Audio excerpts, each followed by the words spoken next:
قال اذهب فمن تبعك منهم فإن جہنم جزاؤکم جزاء موفورا۔ اب یہاں پہ اللہ تعالیٰ کیا فرما رہے ہیں کہ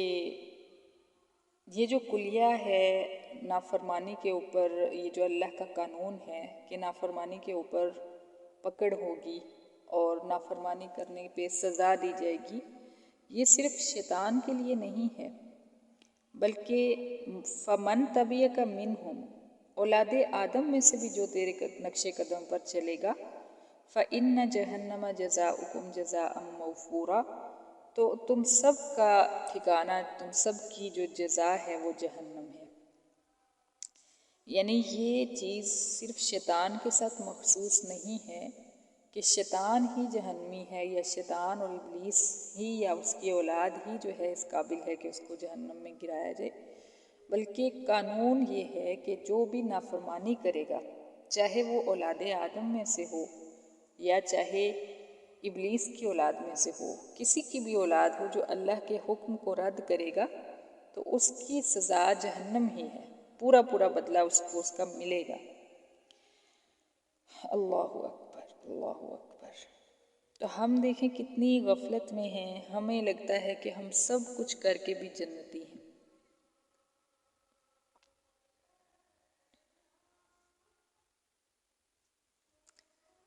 وَاسْتَفْزِزْ مَنِ اسْتَطَعْتَ مِنْهُمْ بِصَوْتِكَ وَأَجْلِبْ عَلَيْهِمْ بِخَيْلِكَ وَرَاجِلِكَ،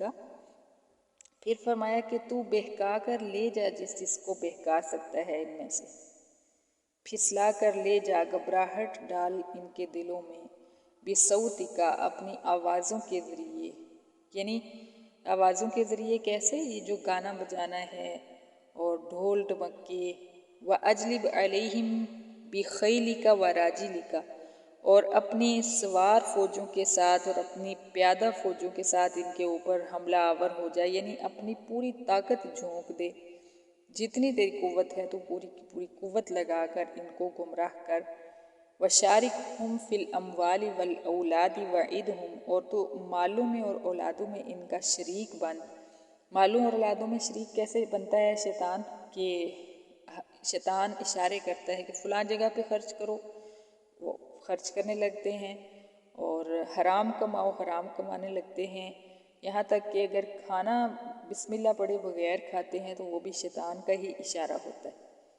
تو اس طرح یہ مالوں میں شریک بن جاتا ہے انسان کے۔ والاولاد، اور اولادوں میں شریک بنتا ہے کہ اولاد کے مشرکانہ نام رکھ دیتے ہیں، الٹے ٹوٹکے کرتے ہیں اولاد کی حفاظت کے لیے، کبھی مرچیں جلا کے گھما رہے ہیں، کبھی کچھ کر رہے ہیں، اور حرام آمدنی سے اولاد کی پرورش کرتے ہیں، بد اخلاقی اور گمراہی کی تعلیم دیتے ہیں، اونچے اونچے سکولز میں ان کو ایڈمیشن دلواتے ہیں چاہے وہاں پہ دین کا نام بھی نہ ہو۔ تو اس طرح شیطان جو ہے ان کی اولادوں میں شریک بن جاتا ہے۔ تو اللہ تعالیٰ نے فرمایا کہ تجھے کھلی چھٹی ہے قیامت کے دن تک، تو جس طرح چاہے ان کے ساتھ برتاؤ کر۔ وَمَا يَعِدُهُمُ الشَّيْطَانُ وَعِدْهُمْ، اور تو ان کے ساتھ وعدے کر، دھوکے کے وعدے۔ وَمَا يَعِدُهُمُ الشَّيْطَانُ إِلَّا غُرُورًا، اور پھر اللہ تعالیٰ نے درمیان میں اپنی طرف سے ایک جملہ فرمایا، حالانکہ شیطان جو ہے انسانوں کے ساتھ صرف دھوکے کے وعدے کرتا ہے کہ کوئی بات نہیں، ابھی گناہ کر لو پھر معافی مانگ لینا، چلو ابھی اتنی زندگی پڑی ہوئی ہے پھر توبہ کر لینا، ابھی تو جوان ہو، جوانی میں تو سب سے گناہ ہوتے رہتے ہیں، اور بڑھاپے میں جا کے ولی بن جانا۔ تو یہ چیزیں جو ہیں یہ شیطان کے وعدے ہوتے ہیں۔ اور ایک اور جگہ پہ شیطان نے کہا تھا کہ میں ان کو صراط مستقیم پر بیٹھ کر بہکاؤں گا، یعنی شیطان کے سنہری جال بھی ہوتے ہیں۔ علماء فرماتے ہیں کہ شیطان کے سنہری جال جو تھوڑا سا دیندار انسان ہوتا ہے نا، جو اسلام کو فالو کرنے والا ہوتا ہے، وہ اس کو اسلامک سے جال میں پھنسا کر جو ہے مارتا ہے۔ جیسے میں آپ کو اس کی ایک مثال دیتی ہوں۔ ایک اسٹوڈنٹ نے مجھے بتایا کہ کسی جگہ پہ کسی آدمی کے ساتھ ان کی بات چیت ہونے لگ گئی، مطلب سوشل میڈیا کے ذریعے۔ تو وہ ان کو بڑے حدیثیں سناتا، بڑے مسئلے سناتا، کہتا کہ پردہ کرو اور اس طرح کی چیزیں۔ تو یہ کیا ہے، کیونکہ وہ جو انسان تھیں، جو لڑکی تھیں، وہ ایک اسلامک ذہن والی تھیں،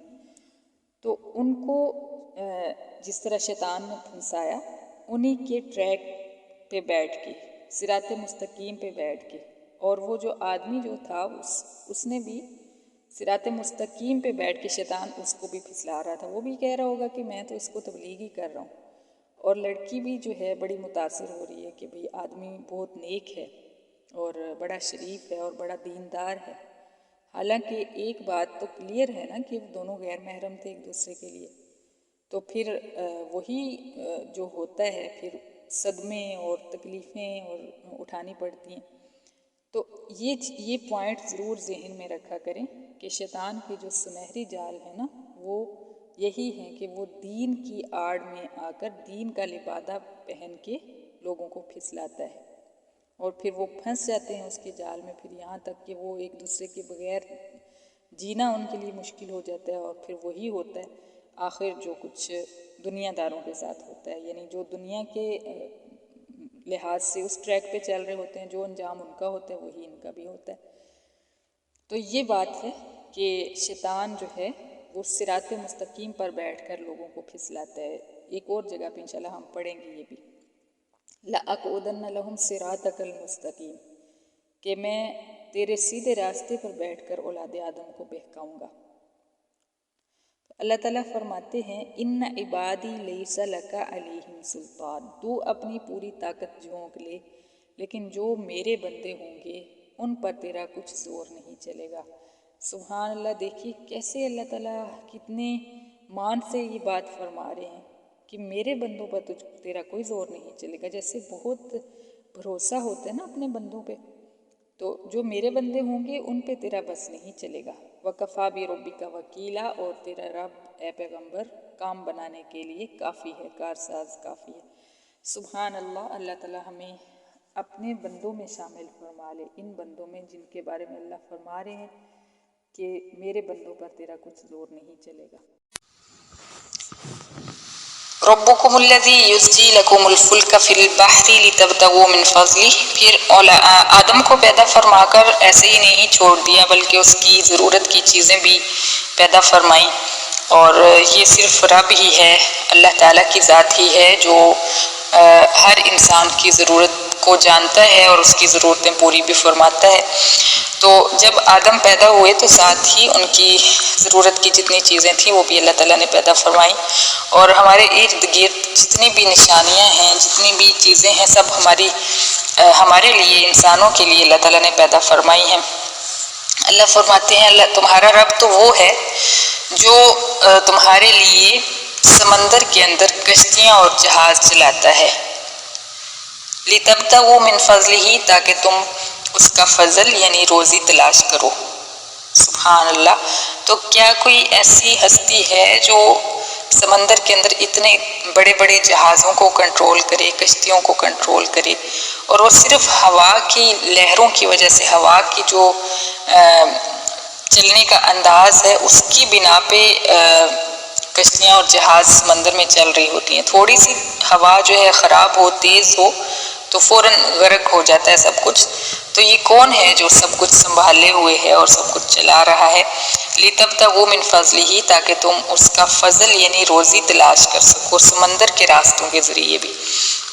إِنَّهُ كَانَ بِكُمْ رَحِيمًا، کیونکہ وہ تم پر بڑا مہربان ہے۔ سبحان اللہ۔ وَإِذَا مَسَّكُمُ الضُّرُّ فِي الْبَحْرِ، اور پھر جب تمہیں سمندر کے اندر کوئی تکلیف پہنچتی ہے، طوفان آ جاتا ہے، ضَلَّ مَن تَدْعُونَ إِلَّا إِيَّاهُ، تو تمہارے وہ سارے جھوٹے معبود گم ہو جاتے ہیں جن کو تم پکارا کرتے تھے۔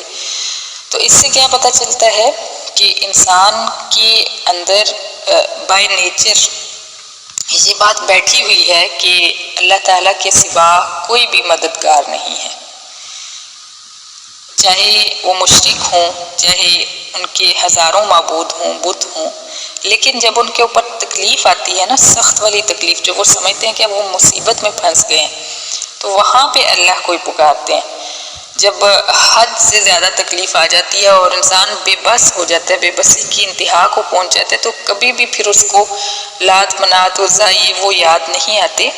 وہ صرف اللہ کو پکارتا ہے۔ اور سمندر میں پھنسے ہوئے بھی لوگ یہی ان کو اندازہ ہو جاتا ہے کہ اب یہاں پہ تو نہ میری والدہ میری بات سن سکتی ہیں، نہ والد، نہ بہن بھائی، نہ ہی وہ معبود جو میں نے گھروں میں بنا کے رکھے ہوئے ہیں۔ تو اس وقت وہ کیا کرتا ہے؟ صرف اللہ اللہ ہی کر رہا ہوتا ہے کہ میرے اللہ مجھے بچا لے، میری مدد کر۔ تو بائی نیچر جو ہے انسان کے دل میں یہ اللہ پاک نے بٹھایا ہوا ہے کہ میرے سوا کوئی مددگار نہیں اور میرے سوا کوئی بھی مصیبتوں کو سے بچانے والا نہیں ہے۔ تو مشرک بھی اللہ فرماتے ہیں کہ ان کا بھی یہ حال ہے کہ جب سمندر میں پھنس جاتے ہیں تو اس وقت صرف اللہ تعالیٰ کو پکارتے ہیں اور ان کے وہ جھوٹے معبود گم ہو جاتے ہیں جن کو تم پکارتے تھے مشرکو۔ فلما نجاکم الی البر اعرضتم، لیکن پھر کیا ہوتا ہے جب ہم تمہیں سمندر سے بچا کر واپس لے آتے ہیں تو تم پھر منہ موڑ لیتے ہو، پھر وہی شرک، وہی اوروں کو اللہ کے برابر بنانے لگ جاتے ہو۔ وکان الانسان کفورا، حقیقت یہ ہے کہ انسان ہے ہی ناشکرا۔